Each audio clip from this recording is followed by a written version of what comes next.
जय हिंद प्यारे बच्चों। आत्मकथ्य का जो शेष अंश आपके सामने मैं जो शेष रह गया था शेष अंश उसको मैं आपके सामने प्रस्तुत करती हूँ और ध्यान से सुनिएगा और लिखने की अवश्य कोशिश करिएगा। यदि कोई भी सवाल आपके मन में उभरता है तो यू कैन आस्क मी, आप मुझसे पूछ सकते हैं या मैसेज कर सकते हैं। और आगे की लाइन है कुछ इस प्रकार, जिसके अरुण अनुरागिनी उषा लेती थी निज सुहाग मधुमाया में। जिस प्रकार प्रातः काल का जो समय होता है, सूर्य जब निकलता है तो उसकी किरणें जो हैं वो लालिमा युक्त होती हैं, और वो लालिमा युक्त किरणें क्या करती हैं, प्रातः काल रूपी पुरुष के आलिंगन से युक्त होकर एक सुंदर रूप को प्रस्तुत करते हैं। बहुत ही खुशनुमा माहौल होता है। उसी प्रकार जब वो उनकी स्नेहमयी प्रेयसी उनके कवि के समीप आती थी तो ऐसा लगता था कि जीवन में हमारा विवाह उसके साथ होगा और उसके सुंदर सिंदूरी रेख से मैं उसके मांग को वो खुशनुमा कर सकूँगा, सुंदर बना सकूँगा। ऐसा भाव कवि के मन में वो जागृत हो रहा था।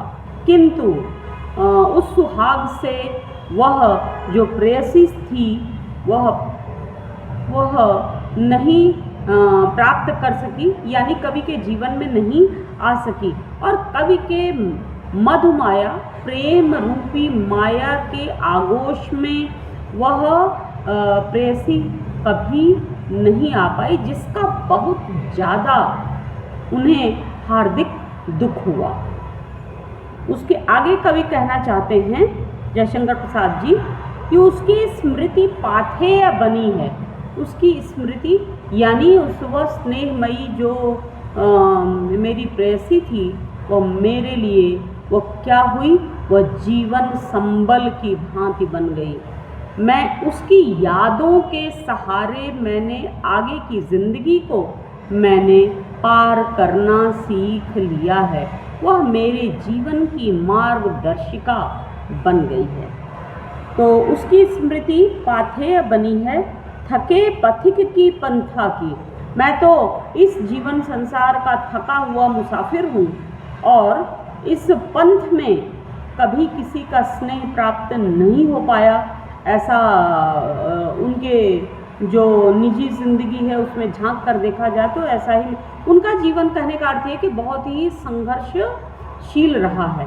और संघर्षों से युक्त ज़िंदगी जो होती है वह बहुत ही विघ्न बाधाओं से युक्त होती है। लेकिन वह जो स्नेहमयी उसकी प्रेयसी थी उसको जब कवि याद कर लेता है तो उसका जो कठिन जीवन है, जीवन की विघ्न बाधाएं जो हैं वह अपने आप दूर होती चली जाती हैं। ऐसा लगता है कि कवि को अपनी प्रेयसी से वह जीने का सहारा संबल मिल जाता है।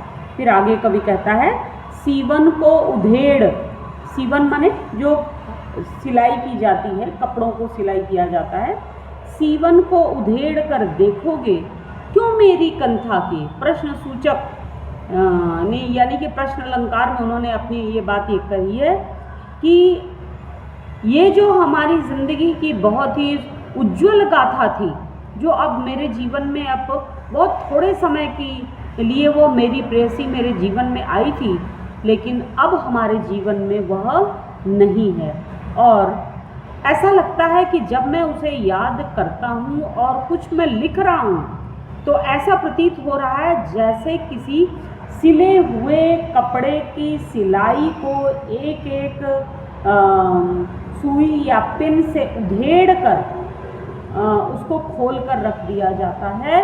तो जितना कष्ट उस कपड़े को होता है वैसा ही कष्ट, चुभन भरा कष्ट कवि के हृदय को हो रहा है।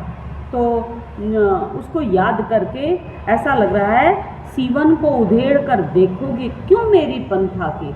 मैं तो अपने स्नेहिल जीवन का, प्रेमिल जीवन का वो जो मैं हूँ एक ऐसा व्यक्ति हूँ जो कि मेरी कथा बहुत ही कष्ट के भाव से, व्यथा के भाव से आपूरित हो गई है।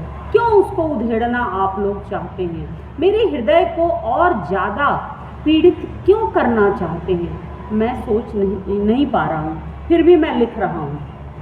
आगे कवि कहता है, छोटे से जीवन की कैसे बड़ी कथाएं आज कहूँ। मेरे जीवन में कोई ऐसी बड़ी कोई घटना, सुंदर घटना घटित नहीं हुई जिसको कि, या मान सम्मान वाली घटना नहीं घटित हुई। हमेशा मैं कर्जदार बना रह गया। हमारे माता पिता बहुत जल्दी गुजर गए और भाई का भी परिवार मेरे साथ नहीं रहा और 32 साल की उम्र में ही बहुत ही मृत्यु तुल्य कष्ट इनके हमारे जीवन में रहा। तो मेरे इस छोटे से जीवन की बड़ी कथाएं मैं कैसे लिख पाऊँ? मैं सोच भी नहीं पा रहा हूँ। क्या यह अच्छा नहीं कि औरों की सुनता मैं मौन रहूं?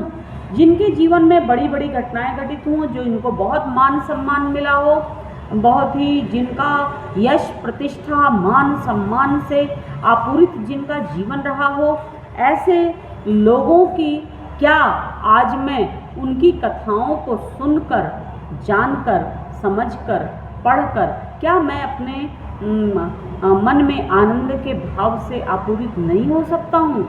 मेरे जीवन की जो कठिनाई युक्त, बाधा विघ्न युक्त और व्यथित जीवन की करुणाकर कहानी को जानने में आप लोगों को बहुत ज़्यादा रुचि क्यों हो रही है? मैं समझ नहीं पा रहा हूँ। तो आज मैं इस बात पर, आप लोगों की बातों पर मैं मौन रहता हूँ, लेकिन फिर भी कुछ पंक्तियों को मैंने लिख डाला। आगे कवि कहता है, सुनकर क्या तुम भला करोगे मेरी भोली आत्मकथा। मेरी जो है लाग लपेट, छल छद्म, ईर्ष्या द्वेष और मान सम्मान का, यश प्रतिष्ठा का, मैं लोभी लालची किस्म का मैं कवि नहीं हूँ। मेरी तो बहुत ही राम कहानी बहुत छोटी सी है, आत्मकथा। इसको जानकर, समझकर आप क्या करेंगे? आपको उतना अच्छा नहीं लग सकता, क्योंकि यह जीवन का सत्य है कि कोई भी व्यक्ति कष्ट के दिनों में कोई किसी का साथ नहीं देता। वैसे ही कवि के जीवन में भी ऐसा ही कुछ घटित हुआ है। तो आगे वो कवि कहना चाहता है, सुनकर क्या तुम भला करोगे मेरी भोली आत्मकथा। मेरी भोली भाली जिंदगी की आत्मकथा को जानकर आप क्या करेंगे? अभी समय भी नहीं, थकी सोई है मेरी मौन व्यथा। अभी कुछ समय बाकी है, मेरी व्यथा अभी मौन पड़ी हुई है। अभी यह समय उचित समय नहीं है कि जो मैं आपके सामने अपने जीवन की राम कहानी को मैं प्रस्तुत कर सकूं। और इसीलिए रहीमदास जी ने कहा भी है कि हमें अपने जीवन की आत्म व्यथा को और अपनी करुण कहानी को, अपने जीवन के कष्टमय भाव को कभी किसी के सामने प्रस्तुत नहीं करना चाहिए। नहीं तो मुख के सामने प्रत्यक्ष होकर लोग संवेदनाओं को व्यक्त करते हैं, किंतु संवेदनाओं को व्यक्त जैसे ही घर की दहलीज के आगे वो कदम रखते हैं, वैसे ही उपहास उड़ाना शुरू कर देते हैं। तो यह जीवन की सच्चाई है। यह दुनिया जो है बड़ी ही छल और छद्म से युक्त है। लोग आज के जीवन में, और क्या आज के जीवन क्या, ये सदा से ही कवि के जीवन में भी कभी किसी ने किसी का आत्मिक रूप से संबल प्राप्त नहीं हो पाया था, और कभी किसी ने कवि के जीवन में अपना सहयोगी भाव व्यक्त नहीं किया। इसीलिए कवि इस कविता को लिखकर बड़ा ही दुखी होता है। और वो कहते हैं आगे वो कहते हैं कि अपनी प्रेयसी को याद करके कि मधुमंगल की वर्षा होती। घर घर मैं भटक रहा, मांग रहा मधु की भिक्षा, मधु की भिक्षा, प्रेम की भिक्षा कवि ने दर दर भटकते हुए लोगों से मांगा, लेकिन कभी लोगों ने उनके प्रति आत्मिक संवेदना व्यक्त नहीं की। इसलिए आत्मकथा लिखना बड़ा ही कठिन काम होता है, बड़ा कोई सरल काम नहीं होता, क्योंकि इसकी शर्त ही होती है कि आप जो है पूर्ण रूप से सत्यवादी बनकर आत्मकथा लिखें। कहीं पर भी उसमें सच्चाई से नाता होना चाहिए, झूठ और फरेब से नाता नहीं होना चाहिए। तो आपके सामने काव्यगत सौंदर्य भी प्रस्तुत करना चाहूँगी मैं कि इस कविता में रूपक अलंकार है और मानवीकरण अलंकार है, अनुप्रास अलंकार की छटा है, खड़ी बोली में कविता लिखी गई है और बहुत ही सरल और सहज भाषा में कवि ने कविता को प्रस्तुत तो किया, लेकिन कहीं कहीं पर उन्होंने चूँकि संस्कृत का आपको बहुत ज़्यादा ज्ञान था, इसलिए तत्समनिष्ठ शब्दावलियों का आपने अपनी इस कविता में प्रयोग किया है। इसलिए यह जो है आज की जो आत्मकथा का जो अंतिम भाग था वो आपके सामने मैंने प्रस्तुत किया। मैं उम्मीद करती हूँ कि आपको यह व्याख्या अवश्य समझ में आई होगी और लिखने का प्रयास आप अवश्य करें, क्योंकि लिखना बहुत ज़रूरी है। बोर्ड की कक्षा वाले बच्चों को जितना आप लिख कर पढ़ेंगे उतना अधिक आप आगे बढ़ेंगे और बोर्ड की परीक्षा में आप सर्वाधिक अंक लेकर आप पास हों। इसी शुभ कामना के साथ मैं आज आपसे विदा लेती हूँ और अगली कक्षा में मैं दूसरे अध्याय को लेकर प्रस्तुत होंगी। तब तक आपसे मैं विदा लेती हूँ, लेकिन चैनल को सब्सक्राइब करिएगा और हो सके तो लाइक अवश्य कर दीजिएगा। धन्यवाद।